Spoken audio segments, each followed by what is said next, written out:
Hello friends, welcome to exam तक। साथियों, Jabalpur yes Bharat की खबर है। मैं आपको दिखाने जा रहा हूँ। इसमें और कुछ विस्तार से जानकारी आई तो मुझे लगा कि आपको ये जानकारी भी बता देनी चाहिए। तो वैसे तो मैं आपको इस जानकारी के बारे में बता चुका हूँ, लेकिन यस भारत ने और अच्छे से डिफाइन किया है इसको, तो मुझे लगा आप तक ये जानकारी पहुँचानी चाहिए। तो इसके बारे में आपको पूरी जानकारी दूंगा। उसके पहले अगर आप चैनल पर नए हैं, सही और ऑथेंटिक जानकारी चाहते हैं, तो सबसे पहले चैनल को सब्सक्राइब कर लीजिए। सब्सक्राइब करने के बाद बेल आइकन जरूर प्रेस कीजिए। देखिए, बीएड डिग्रीधारियों को क्यों प्राथमिक शिक्षक के पद पर भर्ती की, तो ये कहानी है डीएड बीएड वर्सेस केस की।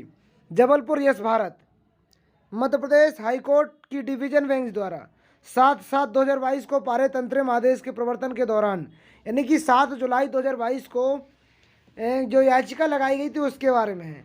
मध्य प्रदेश स्कूल शिक्षा विभाग तथा ट्राइबल वेलफेयर डिपार्टमेंट ने कुल 25,000 से अधिक नियुक्तियों को लगभग 15,000 से अधिक बीएड डिग्रीधारियों को प्राथमिक शिक्षक के रूप में नियुक्ति दी। ये पेपर की कटिंग है, अभी जैसे ही जानकारी आएगी वो आपको बता दी जाएगी, लेकिन ये पेपर में जो आया मैं आपको वो जानकारी बता रहा हूँ। जबकि प्राथमिक शिक्षकों की भर्ती में बीएड डिग्रीधारियों को सुप्रीम कोर्ट ने दिनांक 11 अगस्त 2023 को फैसला पारित करके स्पष्ट कर दिया, बीएड डिग्रीधारी प्राथमिक शिक्षक के रूप में अयोग्य हैं। देखिए, ये जानकारी सुप्रीम कोर्ट ने 11 अगस्त को, जो कि आपको जानकारी में है। तो संविधान के अनुच्छेद 21 के तहत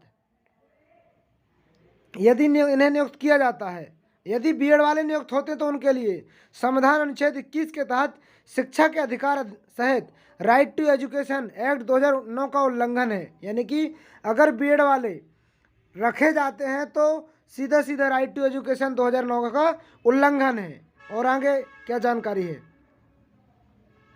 कक्षा 1 से कक्षा 5 तक पढ़ने वाले 6 से 14 साल के आयु के छात्रों के मौलिक अधिकारों का भी हनन है। देखिए, नौकरी अलग बात है, बाकी ये सारी समस्याएं आ रही हैं, ये उनके मौलिक अधिकारों का हनन है, क्योंकि उक्त 6 से 14 साल की आयु के बच्चों को अध्यापन कार्य कराने हेतु बीएड डिग्रीधारी योग्य नहीं है। डायरेक्ट देखिए लिखा हुआ है, इसी के तहत ये प्रक्रिया चल रही है।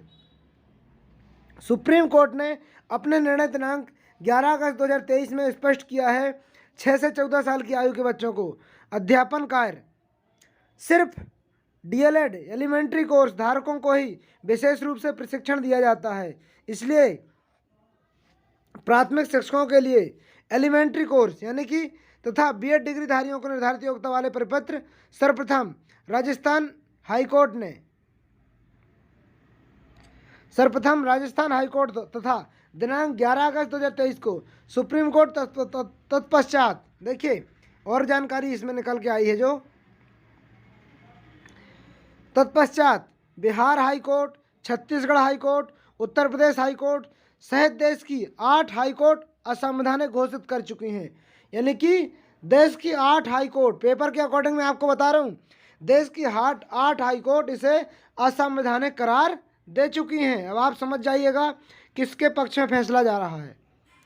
मध्य प्रदेश हाईकोर्ट के अंतरिम आदेश 7/7/2022 के बावजूद भी मध्य प्रदेश सरकार ने आदेशों को दरकिनार करते प्राथमिक शिक्षकों के नियुक्त 25,000 से अधिक भर्तियां कर दी, जो कि सुप्रीम कोर्ट के निर्णय दिनांक 11 अगस्त 2023 में स्पष्ट कर दिया कि यह परिपत्र दिनांक 26 जून 2018 अनुरूप किसी भी राज्य प्राथमिक शिक्षकों को नियुक्तियां की गई हैं वो असंवैधानिक है।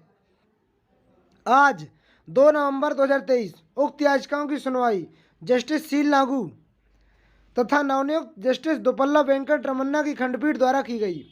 सुनवाई में खंडपीठ द्वारा शासन के सुसुप्त रवैये को जमकर आड़े हाथों लिया गया। आप देख सकते हैं, जैसा मैंने आपको बताया था कि सरकार की कमियों को लताड़ लगाई गई, यानी कि देखिए मैंने आपको बताया था जमकर आड़े हाथों लिया गया तथा स्पष्ट निर्देश दिए गए कि यदि आगामी सुनवाई के पूर्व याचिका में उठाए गए बिंदुओं सहित चाही गई जानकारी का लिखित जवाब दाखिल नहीं किया तो शासन की ओर से नियुक्त ओआईसी या जिम्मेदार के विरुद्ध आवश्यक कार्रवाई की जाएगी। देखिए, डायरेक्ट जानकारी में लिख दिया गया है, ओआईसी के विरुद्ध कार्रवाई की जाएगी।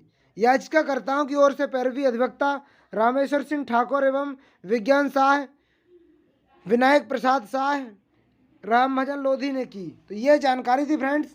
अब देखिए, आप लोगों ने ये जानकारी देखी भी होगी रमेश सर के चैनल पर और मेरे द्वारा भी आपको बताई गई है।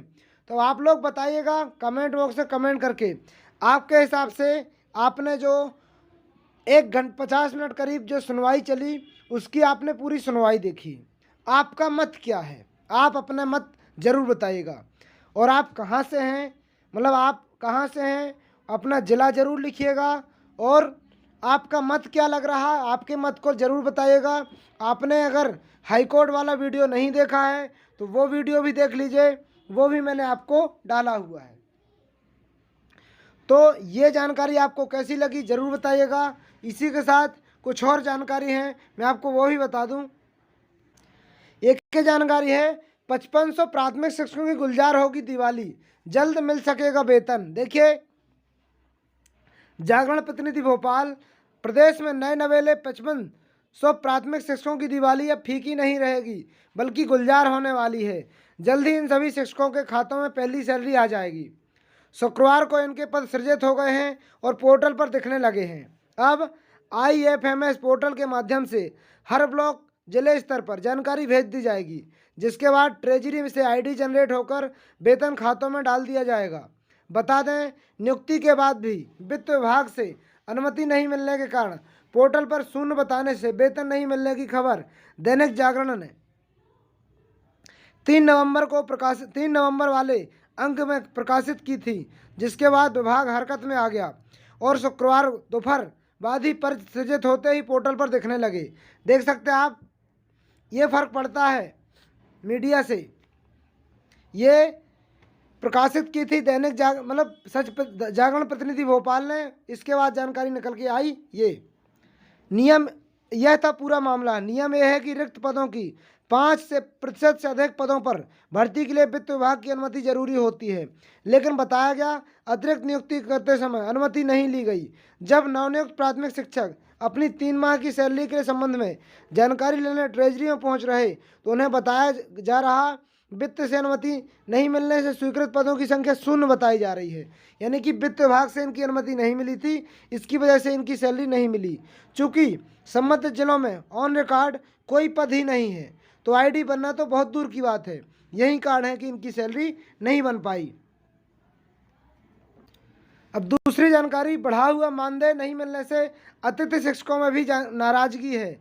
लोक शिक्षण संचालनालय जनजातीय कार्य विभाग भोपाल में आदेश का नहीं हो रहा पालन, तो इसकी मैं शॉर्टकट में आपको जानकारी बता दे रहा हूँ।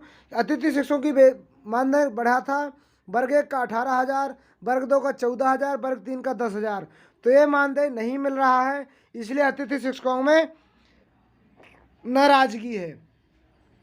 आपकी क्या राय है कमेंट बॉक्स में कमेंट करके ज़रूर बताइएगा। ऐसे ही सही और ऑथेंटिक जानकारी के साथ बने रहिए चैनल पर। मिलते हैं अगले वीडियो में, जब तक के लिए जय हिंद जय भारत।